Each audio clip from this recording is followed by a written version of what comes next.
Muchas gracias por la invitación. Me toca hablar entonces de hepatitis E. Bien, para ubicarnos primero históricamente, recordemos que este virus fue descrito allá a comienzos de los 80 y lo ubicamos dentro de las hepatitis no A, no B. Del lado de la hepatitis A por su condición de transmisión entérica. Estamos hablando de un virus que es desnudo, esférico, y que como 4 de nuestros 5 virus hepatotropos es un virus de RNA de cadena simple y polaridad positiva. Molecularmente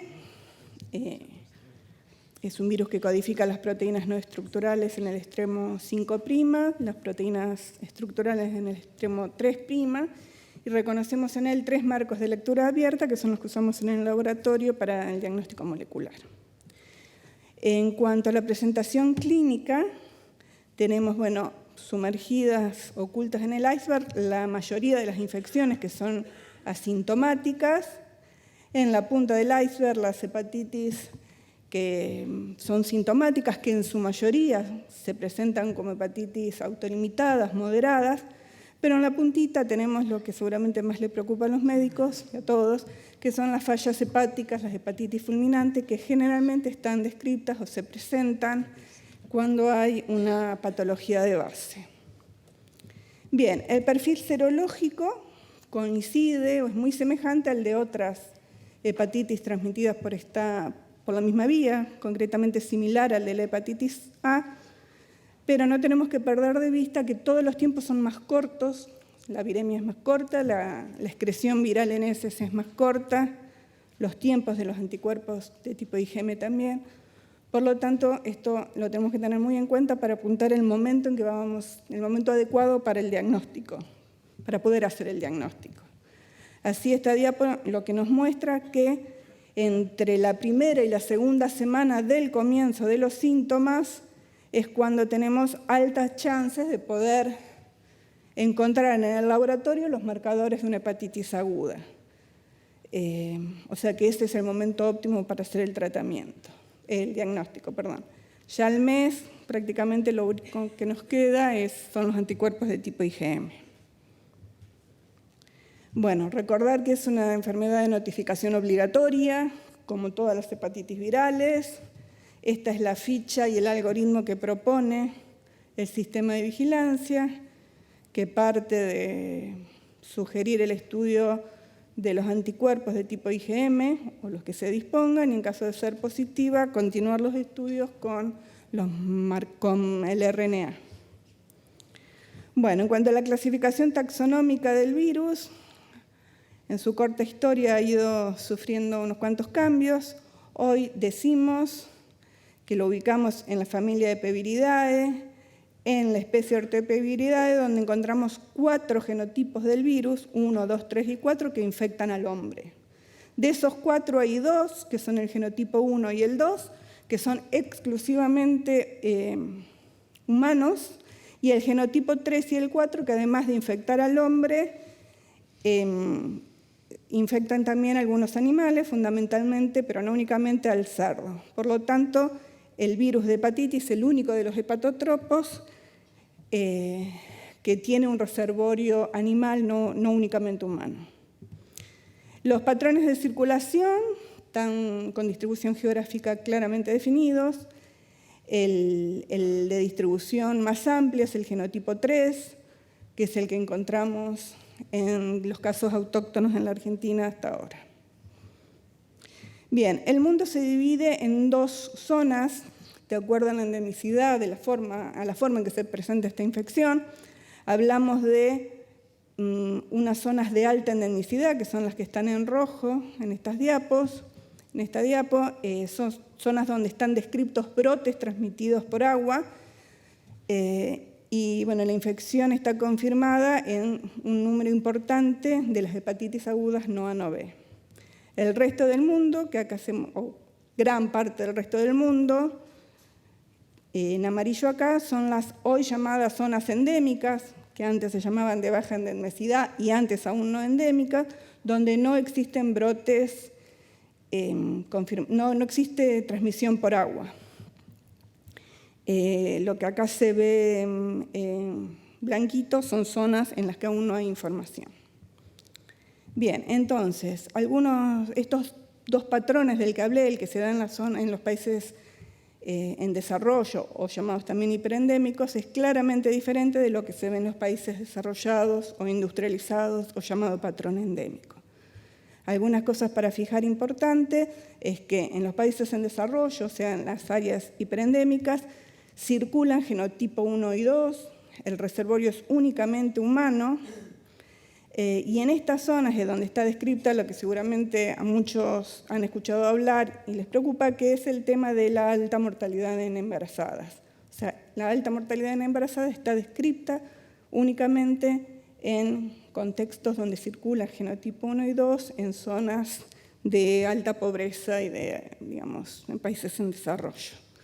Las características particulares de la circulación viral de esta infección en los países desarrollados, aquí circulan genotipo 3 y 4, aquí adquiere la característica de zoonosis, donde el cerdo es el principal reservorio, pero no únicamente, y es en este contexto, en estos países, donde en los últimos años se estuvo describiendo la aparición de infección crónica asociada siempre al genotipo 3 y en situaciones con patologías de base.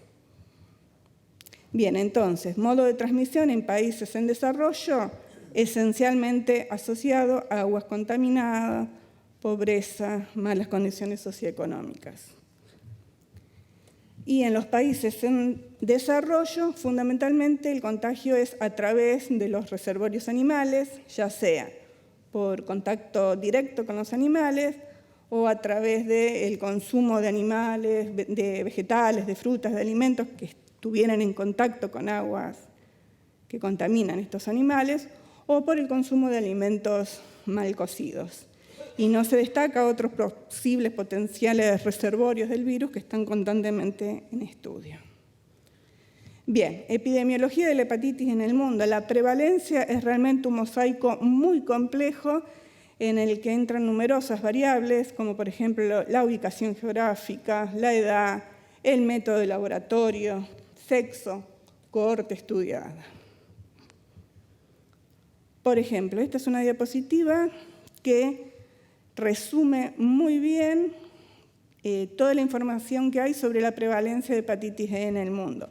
Fíjense los rangos tan amplios observados, tanto en adultos como en niños, en donantes de sangre. Estos rangos tan amplios claramente tienen adentro todas las variables de las que hablé antes, ¿no? La ubicación geográfica dentro de cada una de las regiones, la cohorte estudiada, el método utilizado. Y en niños lo que es interesante observar, fíjense que en las zonas donde circula genotipo 1, o sea, las zonas caracterizadas como hiperendémicas, las prevalencias son más altas en la infancia, con lo cual estamos diciendo que en estos países el virus comienza a circular más tempranamente en la vida.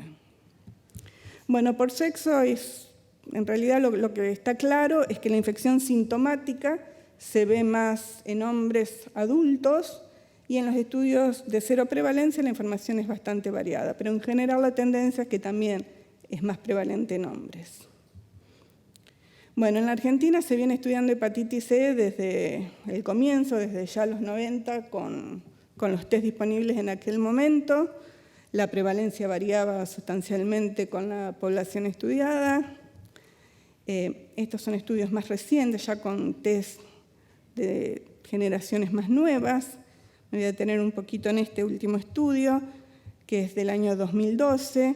Claramente vemos prevalencias variables según la cohorte estudiada con un mismo método, tan alta como casi 38% en población HIV, y vemos también que utilizando dos métodos distintos en una misma población también seguimos teniendo prevalencias diferentes.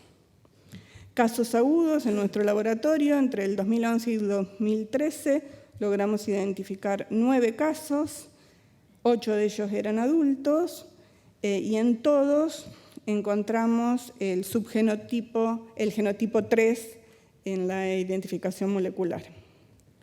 Bien, Entonces, todos los genotipos que encontramos en muestras de casos autóctonos eran genotipo 3. También hemos identificado el genotipo 3 en cerdos, ya en el año 2002, y la única muestra que pudimos tipificar que no era genotipo 3, en un caso de genotipo 1A, era una paciente que había viajado a la India.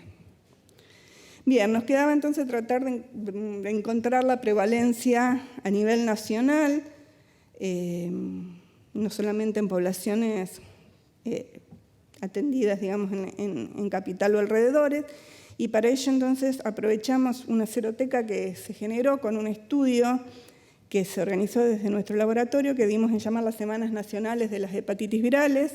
Esto era un estudio por demanda, una encuesta por demanda espontánea, donde se invita a la población a concurrir a hacerse análisis gratuitos para hepatitis B y C. Logramos entonces una muestra con representación nacional, en 28 hospitales hizo este estudio, 18 provincias, 6 regiones del país, un amplio rango etario mayores de 18 años.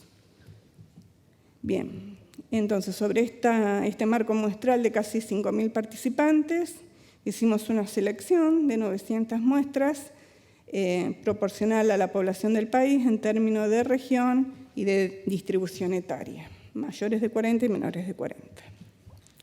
Utilizamos este kit, ReconWell GBGG de Microgem, y bueno, y lo que obtuvimos fue lo siguiente: una prevalencia a nivel nacional de 7.6%, con una altísima variabilidad a nivel país, las prevalencias más altas en los hospitales de la zona sur, prevalencias sorprendentemente bajas en el norte, tanto en el noreste como en el noroeste, y encontramos diferencia por edad en todas las regiones, con significación estadística en el total país y en algunas de las regiones estudiadas. Muy altas, cuando miramos las prevalencias por hospital participante, también van desde valores tan altos como el 20% a unas cuantas en las que no encontramos ninguna muestra positiva. Entonces, como conclusiones de este estudio, llegamos a que la prevalencia tiene una alta variabilidad geográfica y por edad, no fue significativa la diferencia por sexo. Nos queda confirmar la baja prevalencia de hepatitis en el noroeste. Trataremos de estudiar más muestras, porque es realmente llamativo, porque hay antecedentes en alguna comunidad cerrada, local, en el norte, en la provincia de Jujuy. Se había encontrado hepatitis E circulante hace unos años. Y bueno, eso es lo que queremos confirmar. Y globalmente profundizar los estudios en hepatitis agudas no A, no E, para conocer realmente el impacto de esta infección en nuestro país.